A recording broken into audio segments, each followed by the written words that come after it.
Adapun haji yang ditunaikan dengan benar rukunnya, dengan ikhlas penunaiannya, membawa perubahan pada perilaku orang yang menunaikannya, maka laisa lahul jazaa, tidak ada pahala yang senilai dengan pengorbanan yang telah diberikan. Anda sholat hanya fisik, Anda zakat dengan uang, haji menggunakan ibadah fisik, tawaf fisik, sa'i fisik. Tak mungkin berangkat kecuali Anda punya bekal uangnya, ada pikirannya, ada spiritualnya, ada fisikalnya. Menggabungkan tiga elemen dalam manusia, tidak ada pahala yang sepadan bagi orang yang berhasil hajinya, kata Nabi, illal jannah, kecuali surga. Hadirin, apa dibalik rahasia haji ini sehingga jaminannya itu langsung surga? Bukan pahala yang 10 kali lipat, sedekah yang 700 kali lipat, baca Al-Quran setiap hurufnya 10 kali lipat. Tapi haji, jika Anda berhasil menunaikannya, kata Allah, surga. Wafat syahid. Apa dibalik rahasia haji ini? Apa hikmah dibalik haji ini?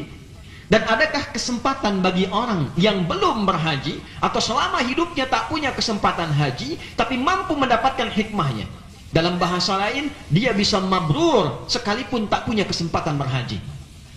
Apakah bisa mendapatkan jaminan yang serupa?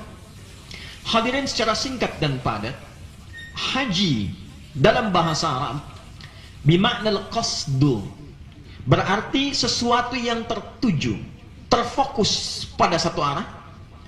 Juga seakar dengan kata hajah, sesuatu yang dikerjakan untuk memenuhi kebutuhan yang pokok. Jadi ketika seseorang menunaikan ibadah haji, pada hakikatnya dia sedang menuju pada satu tempat untuk memenuhi kebutuhan dirinya sebagai manusia seutuhnya. Kebutuhan fisiknya, kebutuhan pikirannya, kebutuhan rohaninya, spiritualnya. Jika ini terpenuhi dengan baik dan paham esensi di balik haji itu, maka hadirin, kembalilah dia dari haji dengan mengenal dirinya seutuhnya, tahu tentang hakikat hidupnya, tahu fungsi fisiknya apa yang harus digunakan, dari matanya, telinganya, lisannya, sampai ke ujung kakinya. Tahu bagaimana cara menggunakan pikirannya untuk menjalani hidup. Tahu bagaimana cara menggerakkan spiritualnya, bagaimana dia bisa hidup dan menjaga rohaninya. Dan dijaga itu sesuai ketentuan Rabbnya sampai dia pulang menghadap Allah Subhanahu wa ta'ala. Jika mampu mengerjakan itu sesuai dengan tujuan hidup dia diciptakan, dari sifat dan hikmah haji secara filosofinya dapat dia itu, maka itulah yang menjamin seseorang mendapatkan surga.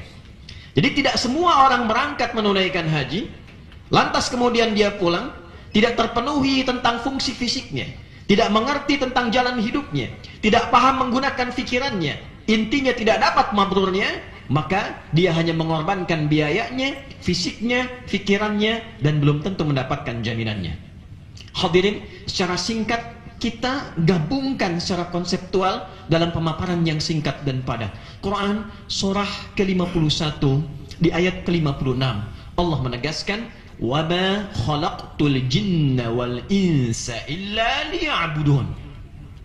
Tidaklah aku ciptakan jin dan manusia itu kecuali untuk menjadikan seluruh aktivitasnya itu sebagai ibadah penghambaan kepadaku, kata Allah. Jadi semua aktivitas kehidupan kita disifati oleh Al-Quran dengan nama ibadah, apapun profesinya.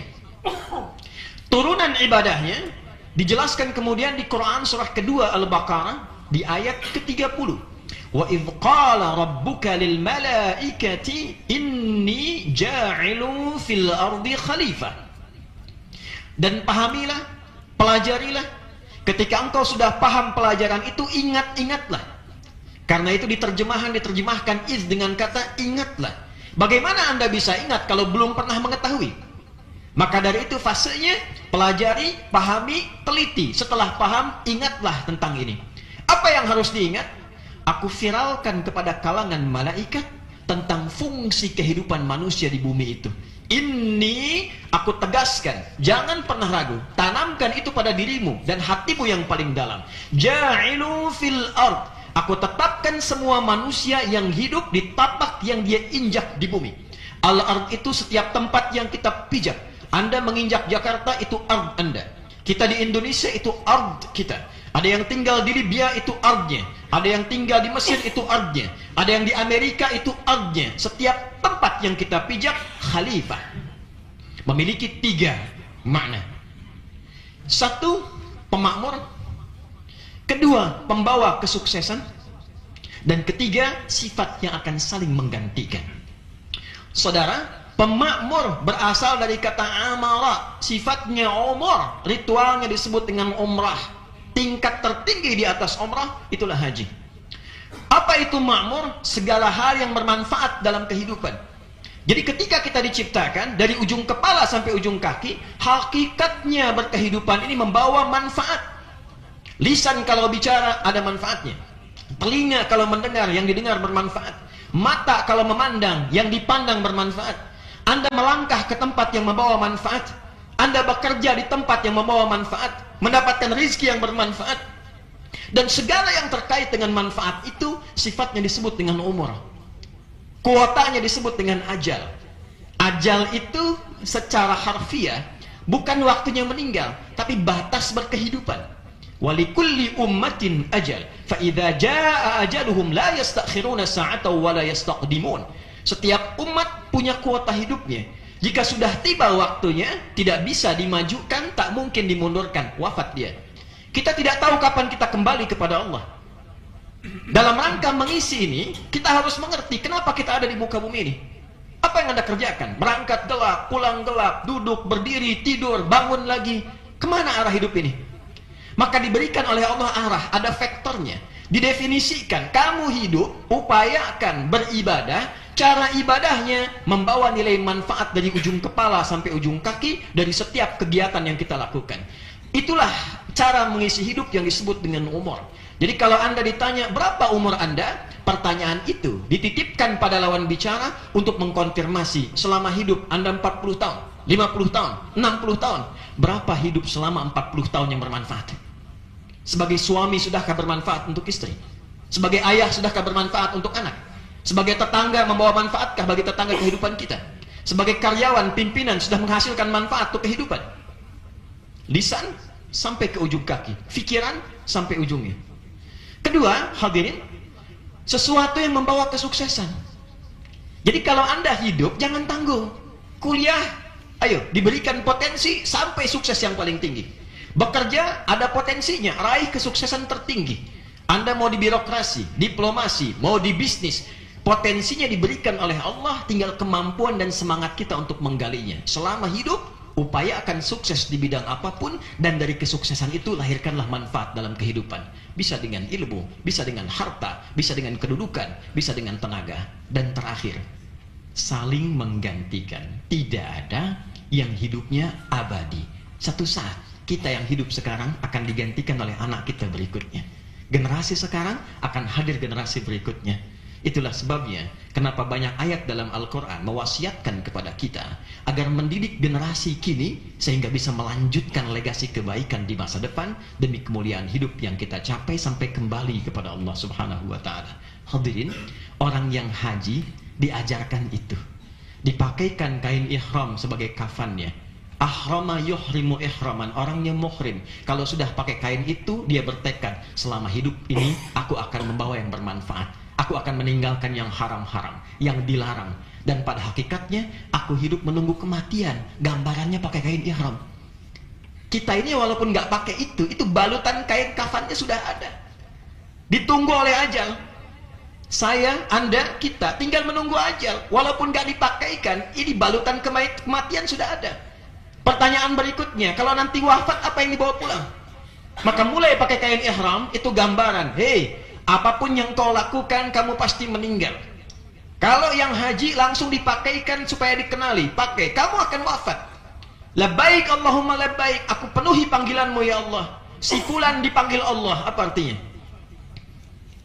Meninggal. Aku penuhi panggilanmu ya Allah, sekalipun dipanggil untuk selamanya. Maka mulai dia tawaf 7 kali, gambaran aktivitas 7 hari dalam sepekan. Apakah hanya putar-putar? Anda berangkat gelap, pulang gelap, menjauhi, mendekati, sibuk di kemacetan, kadang-kadang mengantri. Apa yang Anda lakukan? Cuma keluar, dapat uang, makan, tidur, kerja lagi. Kalau cuma demikian kata Buya Hamka, hewan pun bisa mengerjakan itu. Dia keluar, dia makan, dia keluarkan kotorannya, dia tidur kembali. Lantas apa legasi kehidupan kita? Maka dalam tawaf diajarkan 7 putaran, jangan cuma berputar-putar. Ada zikirnya, ada saling bantunya, ada harmoninya, ada sifat tidak mengganggu. Jangan karena hanya ingin cium hajar aswad, injak kaki orang, dorong orang. Jangan karena satu proyek Anda harus dorong orang lain, hancurkan orang lain. Rizkinya sudah teratur, tinggal bagaimana cara kita mengerjakan itu secara teratur. Hadirin, setelah itu kemudian kita berdoa, Rabbana atina fid dunya hasanah, ada keseimbangan, dunia mesti sukses. Wa fil akhirati hasanah, akhirat mesti sukses. Bagaimana mengejar kesuksesan dunia? Sa'i, bukan lari-lari kecil. Dari kata sa'a, usaha yang serius, yang sungguh-sungguh, mulai dengan pikiran yang jernih. Anda mau kerja mesti optimis. Pikiran yang jernih, rumuskan, mitigasikan, konsepnya siapkan, maka Anda berada di setengah puncak kesuksesan. Sofa, dari kata tasfiyah. Mengejar marwah, puncak kesuksesan tertinggi. Kadang-kadang kita kerja ada di atas, kadang mesti turun ke bawah. Ada peluang, Anda kejar, walaupun dengan setengah berlari. Walaupun sampai ke puncak, boleh jadi bukan itu yang harus kita dapatkan. Kadang kita ikut tender, yang dapat orang lain. Kadang kita yang susah, yang raih orang lain. Mesti 7 kali bolak-balik. Tapi keringat yang keluar itu selalu akan dinilai. Boleh jadi kita yang berusaha, anak kita yang dapat. Hasil dari anak itu sesungguhnya akumulasi pekerjaan keras yang kita lakukan. Hajar yang bolak-balik, Ismail yang dapat, keluar airnya. Kata ibunya, zan, zan, zan. Kumpul jangan berhenti, kumpul jangan berhenti, kumpul jangan berhenti. Maka rezekinya mengalir sampai hari ini tidak pernah berhenti. Orang yang selalu menjadi sa'i dalam hidupnya, optimis, punya persiapan, dia kerjakan dengan kerja keras, dan dia niatkan karena ibadah, dia menghasilkan legasi yang terkumpul tanpa pernah berhenti. Akhirnya dia tahallul, memberikan kenyamanan pada dirinya, dan bersiap menegakkan yang halal selama hidupnya. Itulah yang pertama direnungkan di Arafat, dibuang di Muzdalifah, dikembalikan kontemplasi di Mina, sampai pulang kembali ke tanah air, membawa nilai kebaikan. Yang jelek keluar, yang baik muncul, itu bir. Al-birrun. Bila itu jadi pelaku, disebut mabrur. Haji mabrur bukan gelar, tapi haji yang telah ditunaikan, membawa perubahan perilaku dari yang tadinya tidak baik menjadi baik. Baik fisiknya, baik pikirannya, dan baik arah hatinya. Bagi yang telah berhaji, kita doakan mabrur hajinya. Bagi yang berangkat haji, kita doakan dimudahkan dan dibimbing mabrur hajinya. Dan bagi yang belum berhaji, kita doakan diberikan kesempatan untuk berhaji. Namun bagi yang selama hidupnya tak pernah haji, kita doakan dia mendapatkan hikmah haji sehingga pulang dengan status mabrur di hadapan Allah Subhanahu wa ta'ala.